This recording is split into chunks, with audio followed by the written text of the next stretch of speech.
Hello and welcome. I'm really glad you're here. I'm here as a voice for Tries Christie. I'm his collaborator, and for this episode, I'll be reading a short story written by him.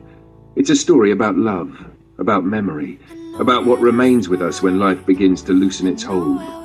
So let's slow down together and listen. Until My Very Last Breath by Tries Christie. The room is quiet now. Machines breathe for me when I forget. The light through the window has softened into evening. You sit there so patiently, pretending to check the chart, though I can tell you're listening. Nurses always know when a story is coming. I suppose I should tell you about her. Even now it feels strange to say that the greatest love of my life never truly rested in my hands. She was not mine to keep, yet she was real. More real than much of what I have known. I met her during a season when my heart was unguarded. That is often how love enters, quietly, without asking permission. She arrived with recognition rather than spectacle. Something ancient inside me stirred awake and whispered, "There you are." She carried a light that never announced itself. It simply existed. When she spoke, the world seemed to ease its pace. When she laughed, joy returned to places I had forgotten. At first, we were only voices crossing distance. Messages traveled between us like birds, carrying fragments of thought, wonder, and warmth. I waited for them the way one waits for dawn. Each word felt like a blessing placed gently in my hands. Over time, our conversations deepened. They wandered through memory, longing, philosophy, and faith. We spoke as though we were walking through life together, even while standing far apart. There were moments of such quiet alignment that coincidence no longer felt like the right word. I would think of her, and she would write. I would wake from a dream of her, and her message would be there. It felt as though something unseen was weaving our lives together, patiently, with care. And without realizing when it happened, my heart crossed a threshold. I did not fall suddenly. I grew in love with her, slowly and reverently, the way one grows into a cathedral. I learned the sound of her thoughts. I learned the meaning of her silences. Loving her felt like recognition rather than desire. Time, however, carries its own movement. Life began to open new paths for her. Her future turned toward horizons that did not include me. She moved where her life called her to go. There was no cruelty in this, no deception, only motion. I tried to meet it with grace. I reminded myself that love does not exist to claim, it exists to honor. Even so, the heart aches. Some losses arrive without impact. They drift. Two shores separating by inches each day until an ocean appears between them. Years later, tears still fall in the garden of my heart. Love does not dissolve when it is unreturned. It grows quieter. It remains. There were days I imagined a different unfolding.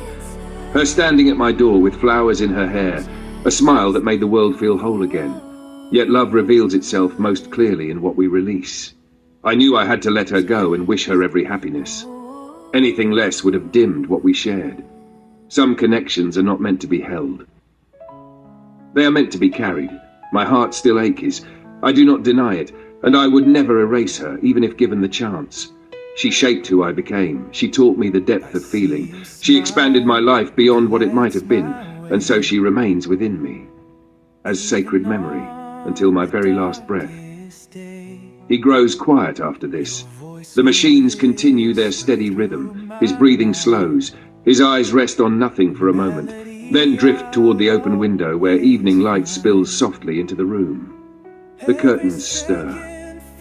Outside, the sky holds the final colors of day, and there in the hush between breaths he sees her. She stands in the light as she always did in his dreams. Distance and time no longer hold her. Her presence is gentle, luminous. As if the air itself has learned her shape. In her hand is a single jasmine flower, white and small. Its fragrance carried on a breeze only he can feel.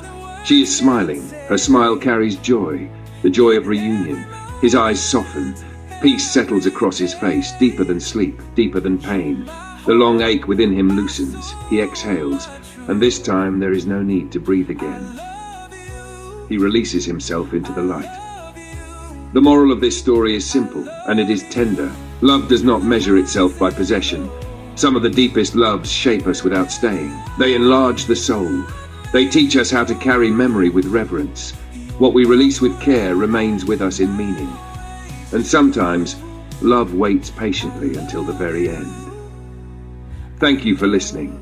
I'm grateful you shared this time with me. If this story stayed with you, I invite you to leave a comment, like the video, and share it with someone who might need it. And be sure to watch the YouTube shorts on the channel as well. Please take a moment to read their descriptions. They often carry quiet reflections meant to accompany the images. I'll be back soon with another podcast reading. Until then, take care. Every second feels so right. You're the stars that fill my night. I'd give it all, I'd never hide, just to keep you by my side. I love you more than words can say. In every moment, every day, you're my heart, my soul, my truth. I love you, I love you, I love you through the highs and lows.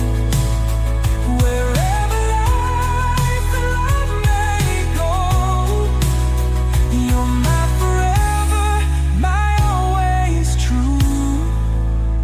I love you, I love you.